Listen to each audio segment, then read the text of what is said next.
السلام عليكم. halkan waa magaalada Baki waa magaalo qurux leh oo aad u fiican dad wanaagsan iyo dad akhyaarin ay degan yihiin magaaladan waa magaalo beereed ay ku yaalaan beero fara badan oo qoodin kara bulsho badan oo Soomaaliyeed imika dadka beerleydu waxay u dhoofiyaan oo ay geeyaan magaalada Boorama qudaarta ugu fara badan haddana iyadoo saas tahay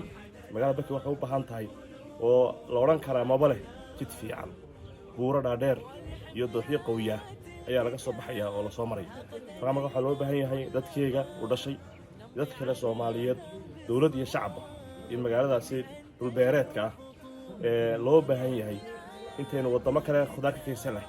inay inagu aynu magaaladan dhisano jidkeega aan samaysano oo aynu kaga maarmi bulshooyin kale iyo ummado kale u baahano halkan waa magaalada Baki aad baad mahadsantahay